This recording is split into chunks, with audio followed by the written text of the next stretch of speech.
Thank you. Good evening. If you don't mind, I'm going to ask you to join in a ritual with me that I do with my students when I teach poetry class. At the end of each of our poetry classes, we do a call and response. So I would like you to say what I say. So repeat after me when I point to you. I have a voice. I have a voice. My voice is powerful. My voice is powerful. My voice can change the world. My voice can change the world. I have a voice. I have a voice. My voice is powerful. My voice is powerful. My voice can change the world. My voice can change the world. I know that is a big statement. I know that the first time my students say it, they may not really mean it. They may not even fully understand the weight of what they've just said. It is my mission to help them own these words by the end of our time together. As a teaching artist in New York City, I teach at Dream Yard, an organization committed to building the next generation of artists and activists through artistic rigor, academic enrichment, and a commitment to social justice. The hope is to nurture the artistic growth in students and to cultivate the skills necessary for them to be future leaders, innovators for our world. I have 2 hours once a week with my students for a 25-week residency. So that's about 50 hours to change the world. That's not very easy, right? It's not supposed to be easy. I feel like as an educator and writer, my job is not to do the easy thing. The truth is, teaching for social justice is hard. It comes with many challenges. As a poet in residence who teaches for social justice, I try to balance the teaching of skill and craft with examining social issues. This means students must learn the fundamentals of the craft and the art form. It would be unjust for me to focus on themes only, to bypass rigor just to get to controversial topics. I have to marry the two. So this means, along with a comprehensive arts curriculum, teaching for social justice requires a willingness to ask difficult questions, an openness to want to learn about someone else's perspective. It is widening the canon of art and including a diverse roster of artists. It is bringing what is going on outside of the classroom inside. It is about paying attention to the world and creating art that responds to what is happening.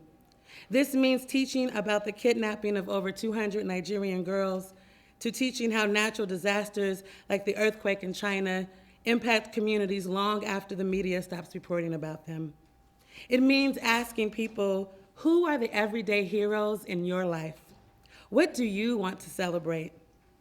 It is understanding that life is bittersweet, that even in places where there is great economic distress, there is profound joy, a wealth of talent, of love. It's believing that this rich, bittersweet love is art-worthy. So when I say the arts can be used to celebrate, I do not mean celebration in its most simple or shallow form. I am talking about a complex celebration, one that acknowledges the truth of reality. One of my favorite celebration poems is by Lucille Clifton. It goes like this: won't you celebrate with me what I have shaped into a kind of life? I had no model. Born in Babylon, both non-white and woman, what did I see to be except myself? I made it up. Here on this bridge between starshine and clay, my one hand holding tight my other hand, come. Celebrate with me that every day something has tried to kill me and has failed. Lucille Clifton wrote this poem in the 1960s. As a Black female growing up in the United States, she experienced racism and segregation firsthand. I think about that line, every day something has tried to kill me and has failed, and I wonder about the things that have tried to kill us, both physically and emotionally. For Lucille, it might have been the threat of the Ku Klux Klan or the fear of the ferocious barking dogs, the unleashing of harsh water from fire hoses. It could have been the killing of her spirit, the way deferred dreams and unfulfilled promises have their way of choking hope out of you. Certainly, Lucille Clifton stitched together a kind of life. In her poem, she is not denying the hardship of her journey. She is saying, I still have my song.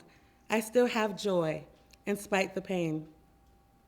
And isn't that worth something to celebrate? What I love about Lucille Clifton is that through her poetry, she gave me permission as a writer to write about my everyday experience as a Black woman living in the United States. She wrote about her neighbors, about her father finally having enough money to pay the rent, her mama baking bread, her family singing and dancing in the living room. She made everyday, ordinary people extraordinary. She brought humanness to a people who, at the time when she wrote these poems, were being degraded and devalued. In the classroom, I have used Lucille's odes, which pay homage to her big hips and her nappy hair, as a way to discuss beauty and body image, as a way to encourage young people to honor their bodies, to be proud of their skin color, their hair, their languages, their ethnic foods. I also use Ode to Tennis Shoes by Gary Soto, a poem that celebrates rain-beaten, sun-beaten shoes that rest under Pablo's bed. I used this poem and Willie Perdomo's Unemployed Mommy with my 7th grade class as a sample of how poets pay homage to people and things. I remember telling a friend about this lesson and sharing some of the poems with him. He told me he liked the poems, but then he said, I thought you taught for social justice. I mean, this is cool and all, but what about the power to the people poems, the political poems, you know? He couldn't believe I was proud of poems that were about a park with not enough slides, unwed mothers, raggedy shoes. Where's the justice in that, he asked. I believe the justice is in allowing students to define for themselves what is praiseworthy. It is giving them space to see and honor simple things, things that matter to them. It is rejecting the myth that bigger is better, that loudest is right, that beauty is only what is showcased in glossy magazines. The justice is in the dignity and pride that comes back to places and people who have been marginalized, whose experiences have been trivialized. Maya Angelou's poems, Still I Rise and Phenomenal Woman, are declarations of this kind of celebration. They acknowledge the grit, the resilience, the grace it takes to make beauty out of ashes. In the creative arts residencies I've been a part of, students are celebrating their worlds, honoring their experiences.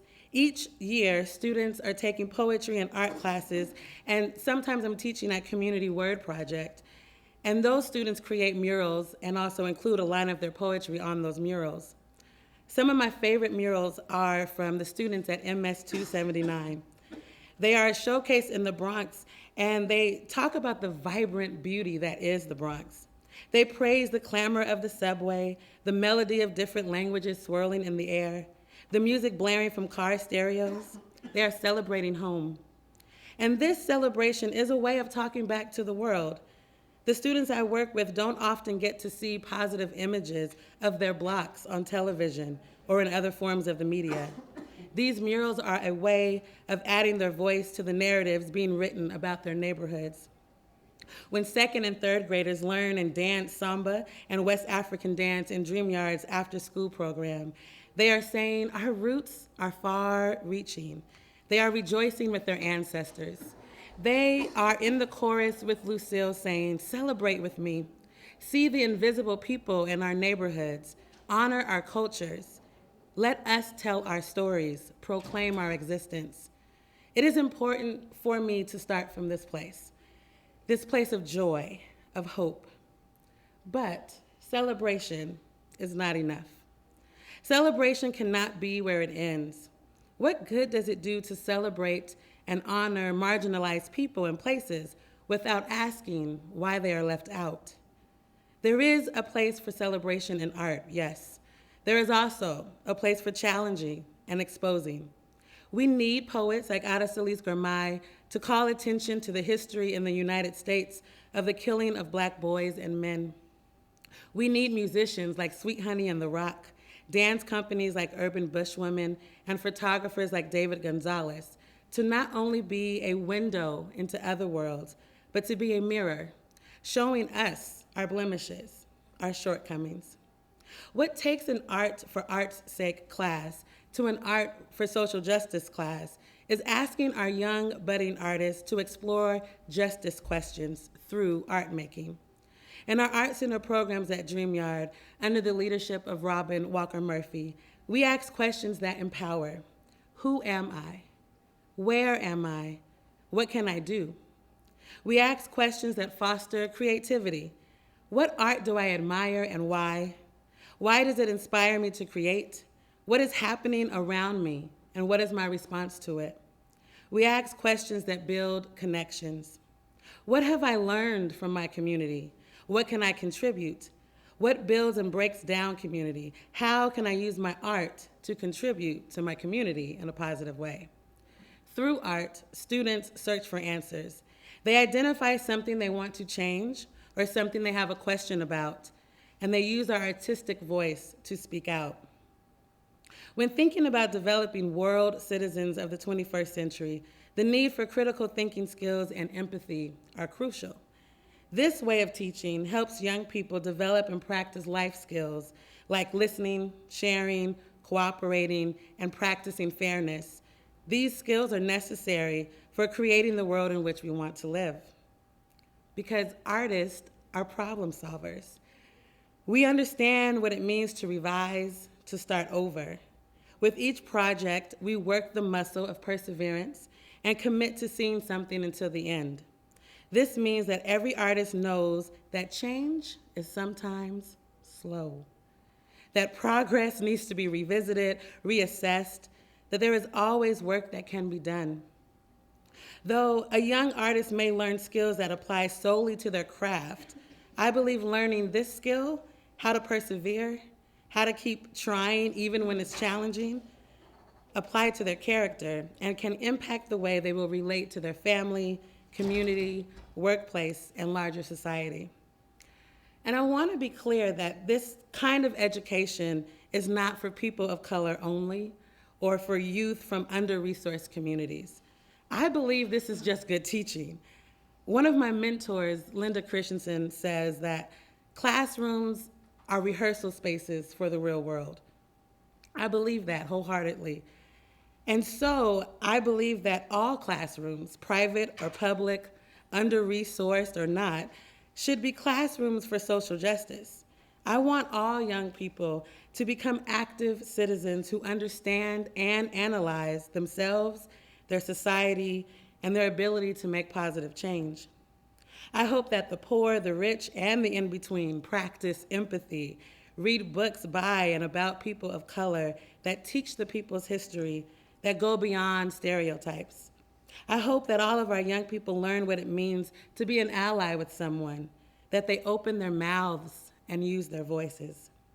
In places like DreamYard and Community Word Project, I have witnessed classrooms as birthing places of the next generation of artists, poets, dancers, musicians, filmmakers, actors, who are discovering what it means to be recorders, responders, rebukers, rejoicers, and rebuilders of their world through art.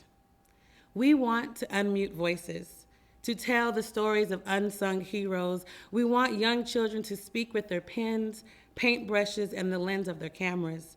We want young people to believe, to really understand that their voice is powerful, that it can change the world. And when I think of how art can be a part of changing the world, I think of this era we're living in, which is technology.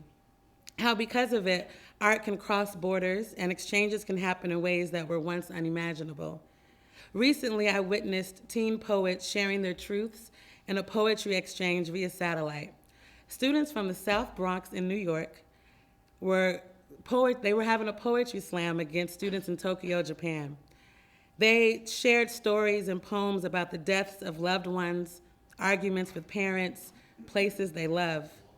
Most of my students did not know much about Japanese culture. I can only imagine the assumptions they had and the ignorance we all had about what life is like in Tokyo.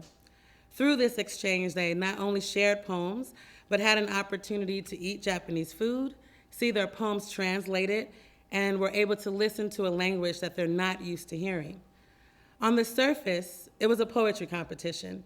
But really what was happening was young people from two very different places were sharing their stories and realizing how much they have in common.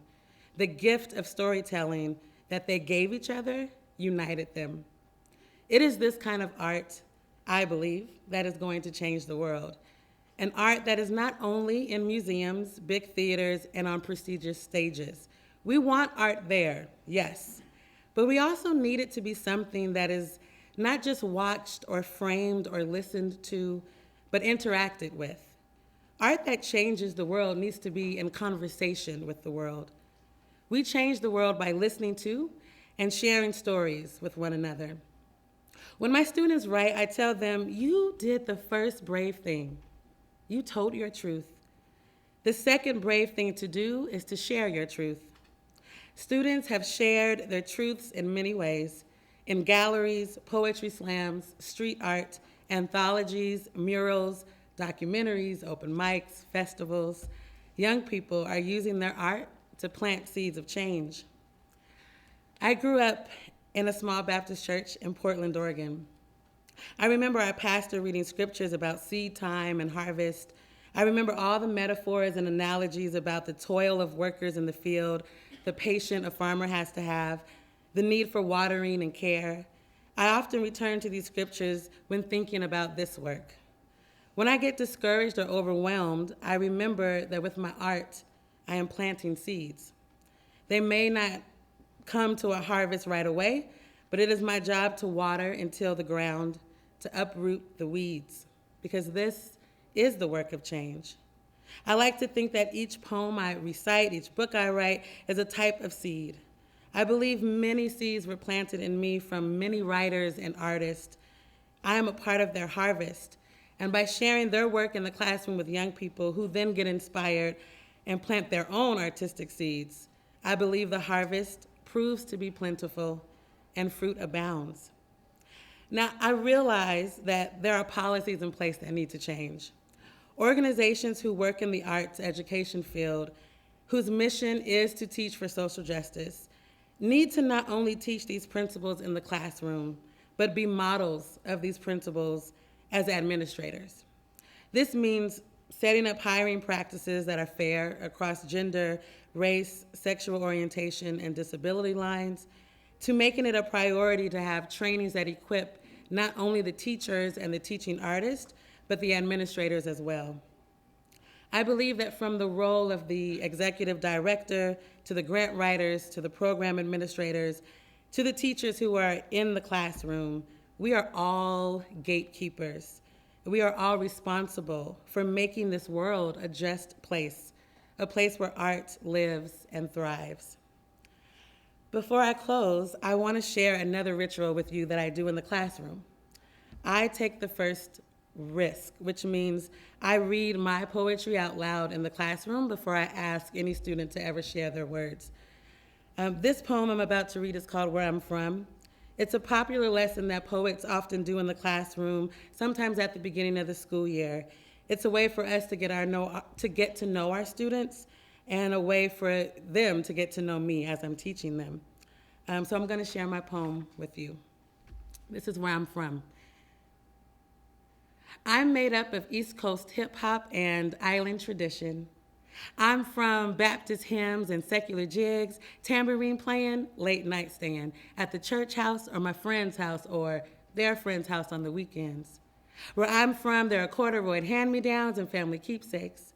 Family pictures on the wall, open Bible on the coffee table. I'm from that side of town, where the media only comes for blood shed, blood wasted, never for blood restored, celebrated, or regenerated. I'm from hopscotch and double dutch, from hide and go seek and Pac-Man. I'm from curry goat, rice and peas, and beef patties. From turquoise blue water, white sand, and dreadlocks reggae, it's in my blood. Grew up in the Pacific Northwest, a place where rain falls more than sun shines. I'm from Douglas firs and pine trees, where we walk under waterfalls, drive up windy roads, and escape to the beaches on the Oregon coast. Where I'm from, music takes away the blues. I'm from Bob Marley, Mahalia Jackson, Aretha Franklin, James Brown. I'm from Jackson 5 Records and New Edition tapes. Where I'm from, we rewind tapes over and over and over again so you can write down the lyrics and memorize them. Where I'm from, the whole neighborhood is your family. Ladies sit on their porches looking out for you, shooing away boys like flies, calling your mama to tell her what you did before you can get home and lie about it. Where I'm from, people ask my friend, "Is that your hair?"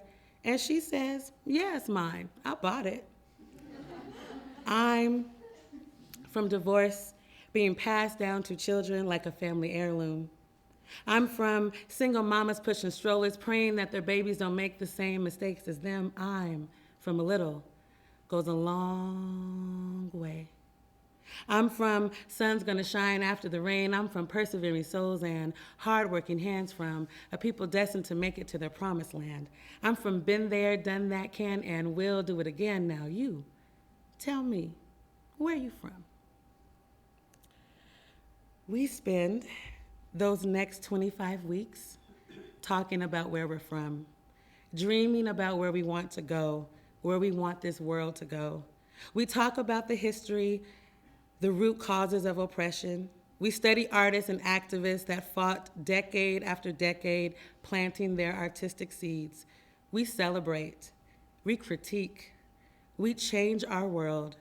We join the grassroots artistic movement that is changing the world one word at a time, one drop of paint at a time, one note, one flick of a camera, one gesture, one movement at a time. Now, I like to close the way we began. I hope that you're asking yourself, how can your voice be a part of the conversation? I hope you're asking yourself how you can use your voice to do something good in this world. So repeat after me. I have a voice. My voice is powerful. My voice can change the world. A little louder. I have a voice. My voice is powerful. My voice can change the world. Thank you.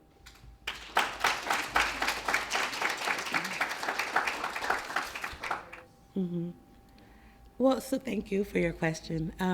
So the work at DreamYard, we try to unite young people across borders. So the first borders we think about are within New York City, because believe it or not, a lot of times people are just staying literally in their neighborhood, so just a small radius of blocks and not really getting out and seeing the full city. So our students do poetry slams in the fall that are competing against other schools in the Bronx that they might not even know, just on the other side of town. Their life is a little bit different. Just every neighborhood in New York is so different. So we have poetry slams that are in the city, but it's all via teleconference. And then we have also done exchanges with San Francisco and with Chicago. So yes, we're trying to build these bridges within the United States, but then also across larger borders as well. I teach at DreamYard. It's located in the Bronx.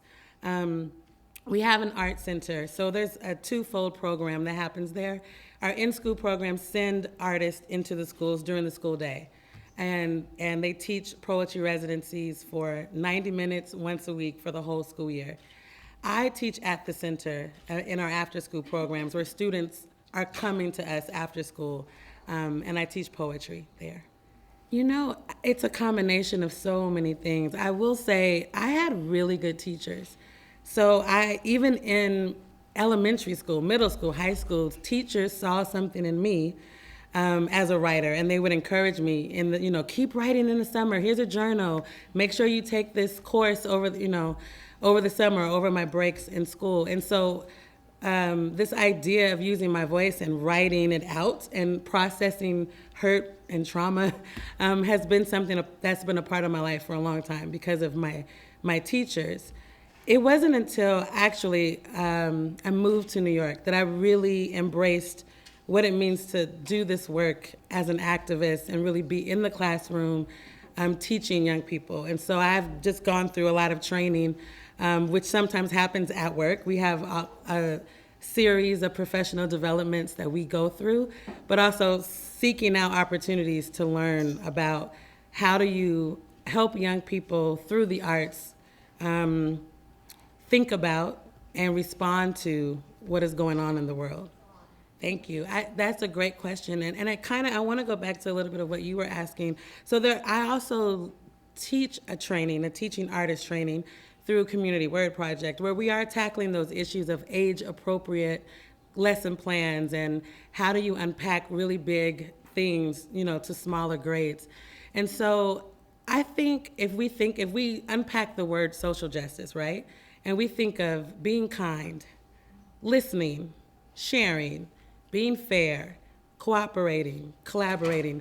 Those are words that young people need to understand and I think easily want to learn about. And so when I think of social justice, I'm not thinking of just issues, right? I'm thinking of how to even set up my classroom. Like I want it to be in a circle and not in rows for a reason.